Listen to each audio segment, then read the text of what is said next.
In October 2020, we made history at the Southmorton Boxing Club by staging the world's first behind-closed-doors white-collar boxing show. We got over 10,000 views on the night across 103 countries. Now we're bringing the live rumble back, bigger and better than before. Follow the fighters in the build-up and vote on the night for your favourites. See all the thrills, spills and skills from the best in white-collar boxing, live and free at the KO Cup.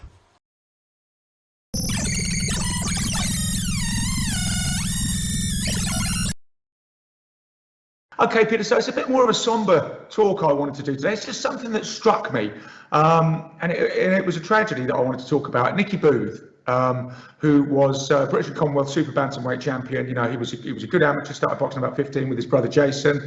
You know, Jason was very good. Nicky was kind of emulating him. Anyway, Nicky was successful in his own right. Like I said, British and Commonwealth champion at 22.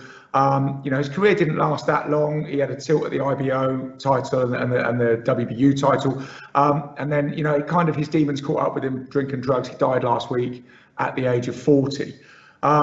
So that in itself is obviously a terrible tragedy, and I'm sure there's manifold reasons around it. But, you know, look at that. I don't want to look at that individual tragedy. I want us to look at more at what that illustrates to us about boxing as a sport in general.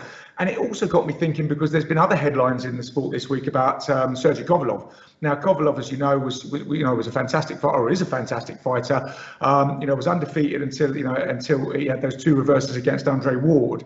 And since then, you know, he seemed to fall apart a little bit. And, you know, he's just doing this thing. You see it at the end of a fighter's career these days, and you think, here we go again. You know, he's recently been, he's got charges against him of assaulting a woman and her dog, trying to kiss a woman on a plane. You know, he's just failed a drugs test. He was, the other day, I know this is not comparable to assaulting someone, but he streamed on his Instagram post the Callum Smith Canelo fight. He streamed the DAZN thing on his Instagram post, which obviously is illegal anyway. He was supposed to be fighting on DAZN the next month. You know, I mean, these are the guys that are feeding you, and it's just bad decisions. That's what I see it as, constant bad decisions, which are going to lead in the end to some sort of tragedy for him.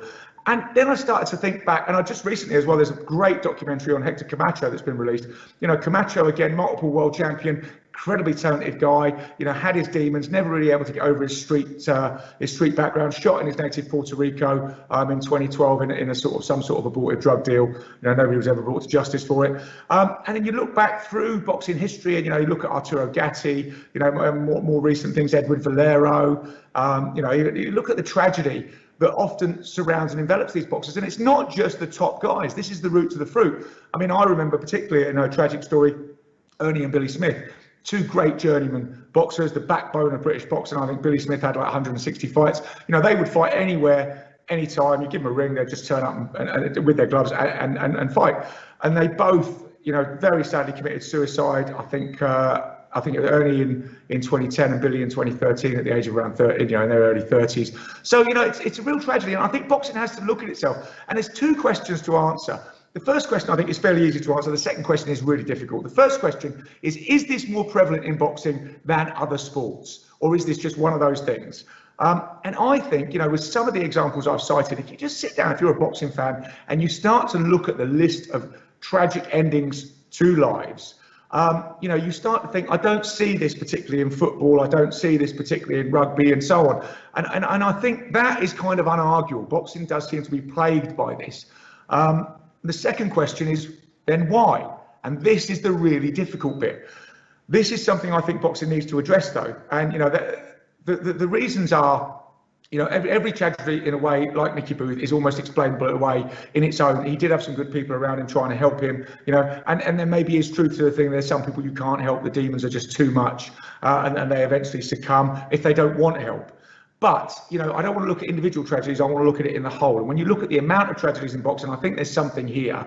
And, you know, the first thing to look at is people say, well, you know, sometimes a lot of boxers come from the socioeconomic boxing background that boxers come from is different to other sports. It's a very working class sport. They tend to be poorer people going into it, who maybe haven't got the background to handle wealth and fame and money. There's maybe some truth to that.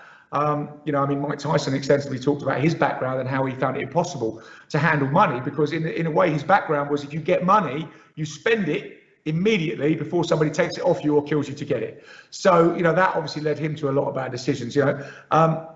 But we do see the socioeconomic background of these people still feeds football. We don't really see this.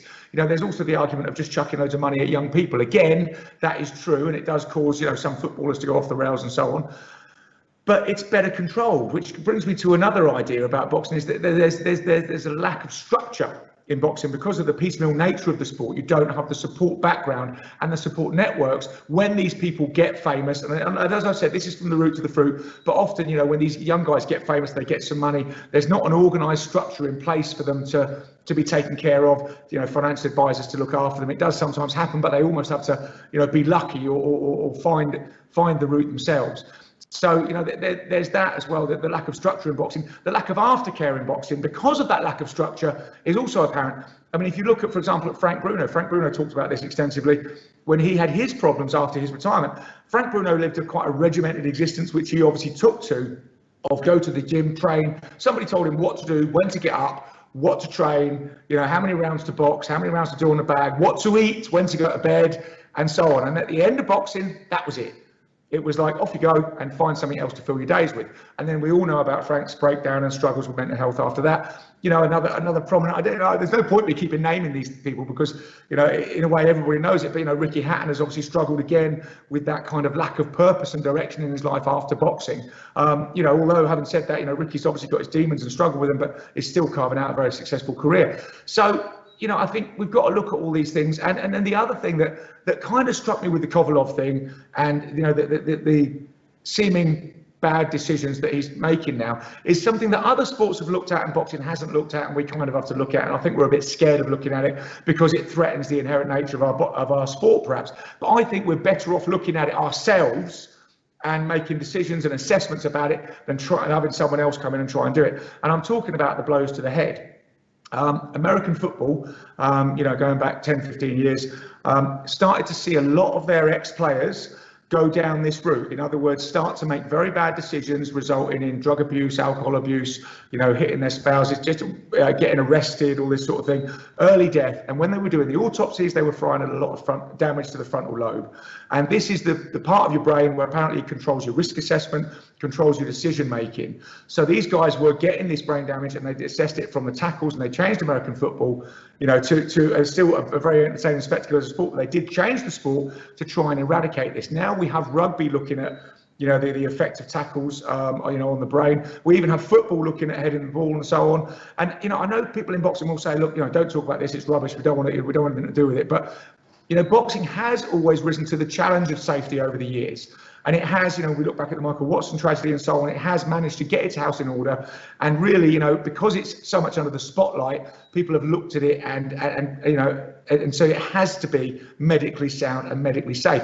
And I think, again, we can do something with this. And we have to look at the fact that it's possible that these blows to the head are adversely affecting decision-making in fighters later in life and maybe leading to some of these tragedies. And then maybe there's a way that we can address this and do something about it. But I hate to bring all these questions, Peter, and not bring answers, but it's just something that struck me with the headlines that have come about in boxing in the last few weeks, and then looking back, at all these tragedies, and it's almost it's almost the poetry of the sport. The victory and the defeat and everything else is kind of intertwined sometimes with these tragic lives, and it's part of maybe what keeps us watching.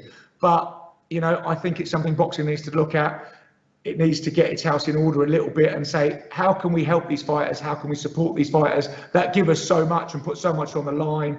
And, medically, do we need to look more at maybe some of the damages that is being caused in maybe, I don't know, in the gyms, in sparring and so on, and how we can address that. So, not a great, an end of January address, something to think about. Rest in peace, Nicky Booth, but it was really the Nicky Booth tragedy that made me think, that encapsulated something that boxing needs to get its house in order a bit, look at, do a bit of soul searching and maybe take some action. Those were my thoughts.